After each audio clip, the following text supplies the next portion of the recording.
வணக்கம். டான் தமிழொலியின் காலை நேர பிரதான செய்தி அறிக்கைகளுடன் இணைந்திருக்கின்றோம். செய்திகள் வாசிக்கும் நான் ரவீந்திரன் நிர்மல். முதலில் உள்நாட்டுச் செய்திகள்.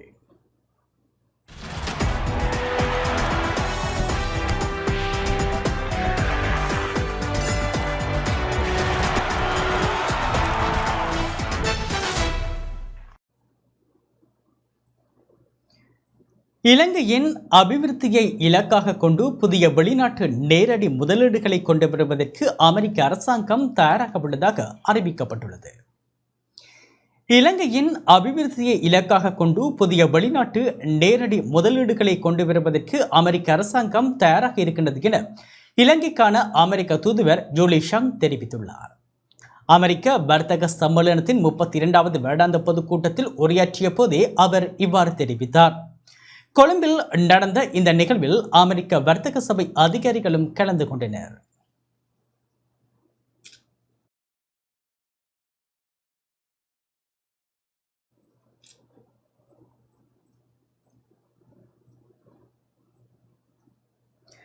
இரண்டாயிரத்து 23ஆம் ஆண்டுக்கான கல்வி பொதுத்தராதர சாதனதர பரீட்சையின் பெறுபேறுகள் வெளியிடப்பட்டுள்ளன. 2023ஆம் ஆண்டுக்கான கல்வி பொதுத்தராதர சாதனதர பரீட்சையின் பெறுபேறுகள் இணைய வழியூடாக உத்தியோகபூர்வமாக வெளியிடப்பட்டுள்ளதாக இலங்கை பரீட்சைகள் திணைக்களம் அறிவித்துள்ளது. 4,52,979 விண்ணப்பதாரர்கள் சாதனதர பரீட்சைக்கு தோற்றிய நிலையில் நாடளாவிய ரீதியில் 3,527 நிலையங்களில் பரீட்சை நடைபெற்றது.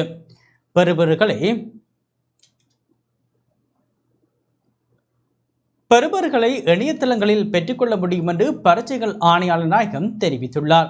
இதேவேளை அனைத்து அதிபர்களும் விண்ணப்பங்களை அனுப்புவதற்கு வழங்கப்பட்ட பயனர் பெயர் மற்றும் கடவுச்சொல்லை பயன்படுத்தி பரீட்சை பெறுபேறுகளில் அச்சிடப்பட்ட நகலை பெற்றுக்கொள்ளும் வசதி ஏற்படுத்தப்பட்டுள்ளதாகவும் தெரிவிக்கப்பட்டுள்ளது.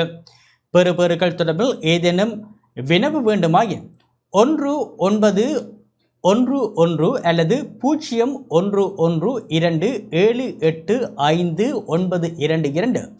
0112786616 அல்லது 0112784208 அல்லது 0112784537 என்ற தொலைபேசி இலக்கத்துக்கு அழைக்கலாம் என பரீட்சை திணைக்களம் தெரிவித்துள்ளது. நாடாளுமன்ற தேர்தலுக்கு 11 பில்லியன் ரூபாய் தேவைப்படுவதாகவும் அதற்கு ஜனாதிபதி கையொப்பமிட்டுள்ளதாகவும் தெரிவிக்கப்பட்டுள்ளது.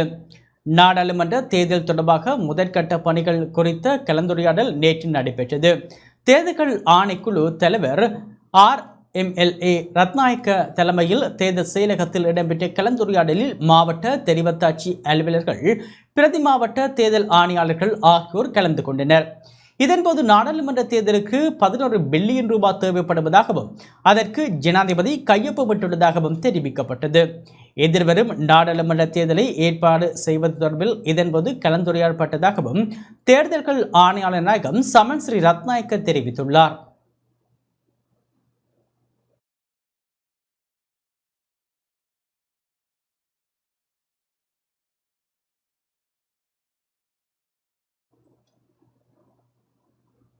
இந்த வருடத்தில் இதுவரை 39,137 டெங்கு நோயாளர்கள் அடையாளம் காணப்பட்டுள்ளனர். இந்த வருடத்தின் இதுவரையான காலப்பகுதியில் 39,137 டெங்கு நோயாளர்கள் அடையாளம் காணப்பட்டுள்ளனர். அதிகளவான டெங்கு நோயாளர்கள் மேல் மாகாணத்திலேயே பதிவாகியுள்ளதாக தேசிய டெங்கு கட்டுப்பாட்டு பிரிவு தெரிவித்துள்ளது. அதன்படி மேல் மாகாணத்தில் 16,463 டெங்கு நோயாளர்கள் அடையாளம் காணப்பட்டுள்ளதாக தெரிவிக்கப்பட்டுள்ளது. இதேவேளை டெங்கு நோயினால் இந்த வருடத்தின் இதுவரையான காலப்பகுதியில் 19 பேர் உயிரிழந்துள்ளதாக தேசிய டெங்கு கட்டுப்பாட்டு பிரிவு தெரிவித்துள்ளது.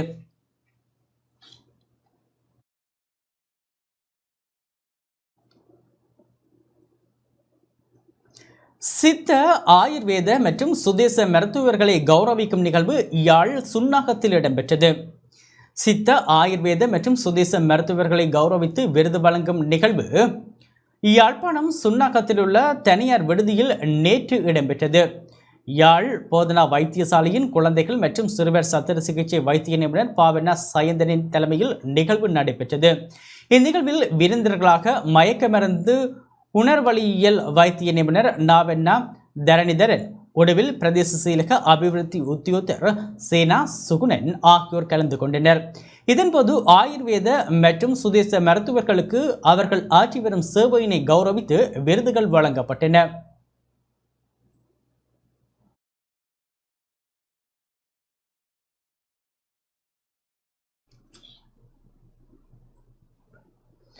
கூட்டமைப்பில் இருந்து பிரிந்து சென்றவர்கள் மீண்டும் இணையுங்கள் என தமிழரசு கட்சி அழைப்பு விடுத்துள்ளது. எதிர்வரும் நாடாளுமன்ற தேர்தலில் தமிழ் தேசிய கூட்டமைப்பாக இணைந்து போட்டியிடுவதற்கு தமிழ் தேசிய கூட்டமைப்பில் இணைந்து பயணித்த கட்சிகளுக்கு இலங்கை தமிழரசு கட்சி அழைப்பு விடுத்துள்ளது. வவுனியாவில் நேற்று இடம்பெற்ற கட்சியின் மத்திய குழு கூட்டத்தின் பின் ஊடகங்களுக்கு கருத்து தெரிவித்த கட்சியின் ஊடக பேச்சாளர் M.A. சுமந்திரன் இவ்வாறு தெரிவித்தார்.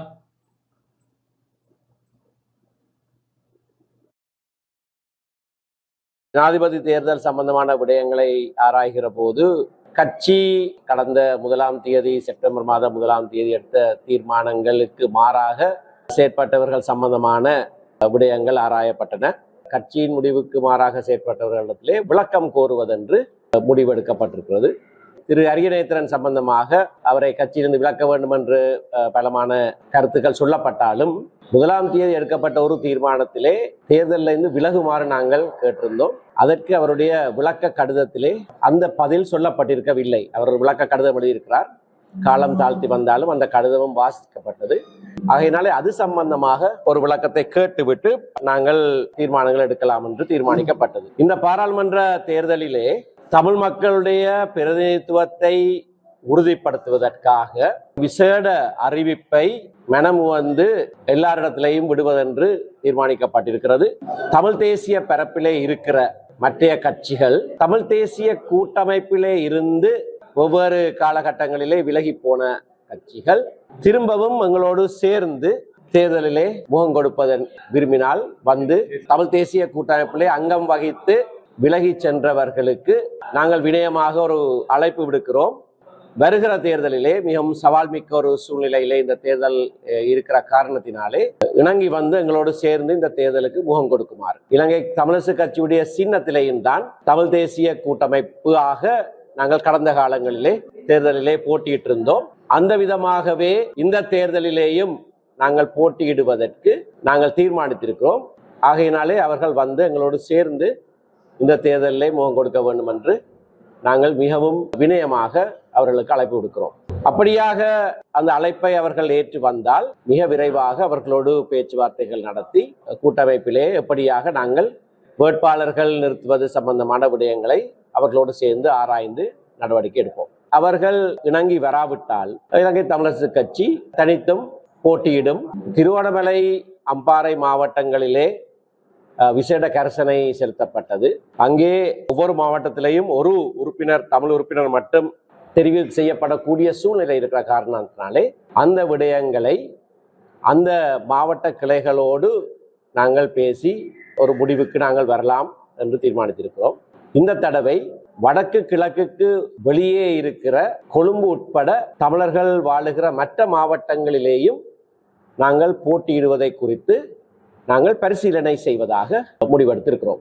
கூட்டத்திலே எடுக்கப்பட்ட முடிவு தமிழ் தேசிய கூட்டமைப்பில் இருந்து பிரிந்து சென்ற கட்சிகள் அதில் எங்களுக்கு எந்த விதமான பிரச்சனையும் இல்லை. அவர்கள் எவராவது வந்தால் நாங்கள் சேர்ந்து போட்டியிட தயார். அதுக்கு வெளியே வேறு ஏதாவது கட்சிகள் முன் வந்தால் அதை நாங்கள் பரிசீலிக்க வேண்டும். தமிழ் தேசிய கூட்டமைப்பிலே அங்கத்துவ கட்சிகளாக இருந்து விலகி சென்றவர்களுக்கு நாங்கள் இருகரம் நீட்டி வாருங்கள் சேர்ந்து பயணிப்போம் என்ற எங்களுடைய புன்முறுவலோடு அவர்களை வரவழைக்கிறோம். இளைஞர்கள், ஆற்றல் உள்ளவர்கள், படித்தவர்கள், பெண்கள் என்று அவர்களுக்கான பிரதிநிதித்துவத்தை நாங்கள் உறுதி செய்கிற வழியிலே தான் வேட்பாளர் தெரிவு இடம்பெறும். நியமன குழு ஒன்றும் நியமிக்கப்பட்டிருக்கிறது. தமிழ்நாட்டு மீனவர்களை தமிழக முதலமைச்சர் காலத்துக்கு காலம் ஏமாற்றுவதை போன்று நடவடிக்கைகளை முன்னெடுப்பதாகவும் இது மிகவும் கவலைக்குரிய விடயம் எனவும் அகில இலங்கை தொழிலாளர் சமூகங்களின் கூட்டமைப்பின் தேசிய அமைப்பாளர் தெரிவித்துள்ளார். தொடர்ச்சியாக எமது நாட்டு கடற்படையையும் அரசாங்கத்தையும் குற்றம் சாட்டுவதை விட்டுவிட்டு 2016ஆம் ஆண்டு டெல்லியில் நடைபெற்ற கூட்டத்தில் எட்டப்பட்ட உடன்படிக்கையையும் சட்டத்தையும் தமிழக முதலமைச்சர் படித்து பார்க்க வேண்டும் என அகில இலங்கை தொழிலாளர் சமூகங்களின் கூட்டமைப்பின் தேசிய அமைப்பாளர் NB சுப்பிரமணியம் தெரிவித்துள்ளார். நேற்றைய தினம் யாழ்ப்பாணத்தில் உள்ள அவரது இல்லத்தில் நடைபெற்ற ஊடகவியலாளர் சந்திப்பிலேயே அவர் இவ்வாறு தெரிவித்தார். ஜனாதிபதி தேர்தலிலே ஒரு இளையவர் இப்பொழுது வந்திருக்கின்றார். நாங்களும் அவருடைய நடவடிக்கைகளை உற்று நோக்கி அவதானித்து வருகின்றோம். ஜனாதிபதி அனுரகுமார திசாநாயக்க அவர்களுக்கு மனமார்ந்த உளமார்ந்த பாராட்டையும் வாழ்த்துக்களையும் தெரிவித்துக் கொள்வதோடு தொடர்ந்து மீனவர்களாகிய நாங்கள் படுகின்ற துன்பங்கள் துயரங்கள் பற்றி அவர்கள் எடுத்து கூற வேண்டிய ஒரு கடப்பாட்டில் இருக்கின்றோம். இந்த இழுவ படகுகள் தொடர்ந்து எமது இடங்களை ஆக்கிரமித்து எமது வளங்களை அழித்து வாழ்வாதாரத்தை சீரழித்து சூறையாடி செல்கின்ற இந்த விடயத்தை முனைப்போடு கரசனையோடு முன்னெடுத்து இந்த இந்திய இழுவைப் படகுகளின் வருகையையும் அவருடைய சட்டவிரோத தொழிலையும் தடுக்க வேண்டும் என்று சொல்லி அன்பாக அதிபரிடம் கேட்டிருக்கின்றேன். இந்திய பிரதமர் மோடி அவர்களை சந்தித்த தமிழ்நாட்டு முதலமைச்சர் மு.க. ஸ்டாலின் அவர்கள் ஒரு வேண்டுகோள் விடுத்திருக்கிறார். அங்கே 3 கோரிக்கைகளை அவருக்கு முன்வைத்திருக்கின்றார். தொடர்ச்சியாக இந்திய மீனவர் இலங்கை கடற்படையினால் கைது செய்யப்படுகின்றார்கள், சிறைபிடிக்கப்படுகின்றார்கள். அது சம்பந்தமாக கலந்துரையாட வேண்டும், கலந்துரையாடி நல்ல முடிவு எடுக்க வேண்டும் என்றும் வருகின்ற மாதம் இலங்கையிலே கூட்டப்பட இருக்கின்ற இந்த இலங்கை இந்திய கூட்டுக்குழுவின் கூட்டத்திலே இதற்கான தீர்மானத்தை எடுக்க வேண்டும் என்று வலியுறுத்தி இருக்கிறதாக சொல்லியிருக்கின்றார். அத்தோடு 7 வருடங்களுக்குள் 191 படகுகள் பிடிபட்டதாகவும் மீனவர்கள் சிறையில் இருப்பதாகவும் வருத்தம் தெரிவித்திருக்கின்றார்கள். ஒப்பந்தம் 2016 வந்த பிறகு அதை சரியான முறையில் நடவடிக்கை எடுக்காத காரணத்தால் 2017ஆம் ஆண்டு இலங்கையில் உள்ள சட்டத்தை வெளிநாட்டு மீனவர் ஒழுங்கு பிரமாணம் என்ற சட்டத்தை நடைமுறைப்படுத்தும்படி அரசாங்கத்தை வற்புறுத்தி நீதிமன்றத்தில் வழக்கு தொடர்ந்த பொழுது அந்த சட்டம் 2018ஆம் ஆண்டு பிப்ரவரி மாத நடைமுறைக்கு வந்தது. அதிலிருந்து படகுகள் பிடித்து பறிமுதல் செய்வது அல்லது நீதிமன்றத்துக்கு கொண்டு செல்வது தொடர்ந்து நடந்து கொண்டு இருக்கின்றது. ஆனால் படகுகள் பிடிப்பது தான் மந்தகதியிலே போகின்றது. அப்படி ஒரு சட்டத்தை இங்கே அமலுக்கு கொண்டு வந்து 2016 உடன்படிக்கையை வைத்து கொண்டு மீண்டும் மீண்டும் தமிழ்நாட்டு முதலமைச்சர் இப்படியான ஒரு கோரிக்கைகளை முன்வைப்பது எங்களுக்கு மிகவும் மன வருத்தத்தையும் ஏமாற்றத்தையும் தருகின்றது. கண்டிப்பாக முதலமைச்சர் அமைச்சருக்கு நான் ஒரு கோரிக்கை விடுகின்றேன். 2016 டெல்லியிலே எடுக்கப்பட்ட பேச்சுவார்த்தையில் எடுக்கப்பட்ட உடன்படிக்கை அல்ல இணக்கப்பாட்டை படித்து பாருங்கள். அதன் பிறகு நீங்கள் உங்களுடைய இழுமமடி தொழிலை செய்வதா நிறுத்துவதா என்ற நிலைக்கு வர முடியும். எமது நாட்டில் உள்ள கடற்படையையும் எமது அரசாங்கத்தையும் குறை சொல்லி கொண்டிருப்பதை விட்டு வெளிநாட்டு அமைச்சு இணையதளத்திலே அது இருக்கின்றது, அதை எடுத்து படித்துவிட்டு அதற்கு தகுந்தாப்பல் செயல்பட வேண்டுமே தவிர தமிழ்நாட்டு மீனவர்களை காலத்துக்கு காலம் ஏமாற்றுவது போல நடவடிக்கைகளை நீங்கள் முன்னெடுப்பது மிகவும் ஒரு கவலைக்குரிய விடயம். உயர்தர பொது தகவல் தொழில்நுட்ப பரீட்சை எதிர்வரும் அக்டோபர் மாதம் 13ஆம் தேதி நடத்தப்பட உள்ளது. கல்வி பொதுத்தராதர உயர்தர மாணவர்களுக்கான பொது தகவல் தொழில்நுட்ப பரீட்சை எதிர்வரும் அக்டோபர் மாதம் 13ஆம் தேதி நடத்தப்பட உள்ளதாக பரீட்சைகள் திணைக்களம் அறிக்கை ஒன்றினூடாக தெரிவித்துள்ளது. குறித்த பரீட்சை அக்டோபர் மாதம் 12ஆம் தேதி நடத்த திட்டமிடப்பட்டிருந்த நிலையில் பரீட்சைக்கான தேதி மாற்றப்பட்டுள்ளது.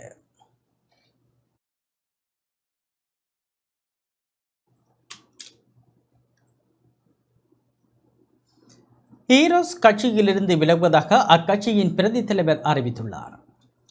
ஈரோஸ் கட்சியில் ஏற்பட்ட முரண்பாடுகளால் கட்சியிலிருந்து விலகுவதாக அக்கட்சியின் பிரதி தலைவராக பதவி வகித்த நானா திலீப்குமார் அறிவித்துள்ளார். நேற்று ஊடகங்களுக்கு கருத்து தெரிவிக்கும் போதே இவ்வாறு குறிப்பிட்டார். புதிய நிர்வாகம் தனது கட்சியின் செயற்பாட்டை முன்னெடுக்க ஆரம்பித்த வேளையில் அங்கே செயலாளராக இருக்கின்ற இராஜநாதன் பிரபாகரன் அவர்களோடு ஒரு பாரிய முரண்பாடு ஏற்பட்டது. காரணம், மத்திய குழு கூட்டத்தை நாங்கள் 3 தடவை ஒழுங்கு செய்திருந்தும் அக்கூட்டத்தை நடத்த விடாமல் அவர் அதற்கு எதிராக பாரிய தடையும் அச்சுறுத்தலும் விடுத்திருந்தார். மற்றும் அவருடைய தன்னிச்சையான செயற்பாடுகள் ஊடகங்கள் வாயிலாக அவர் விடுத்து வருகின்ற முரண்பாடுகளை ஏற்படுத்துகின்ற விடயங்கள் எங்களுடைய மத்திய குழுவுக்கு ஏற்படுவதாக அங்கே காணப்படவில்லை. இத்துடன் டான் தமிழொலியின் காலை நேர பிரதான செய்தி அறிக்கை நிறைவு பெற்றது. தொடர்ந்தும் எமது நிகழ்ச்சிகளுடன் இணைந்திருங்கள். வணக்கம்.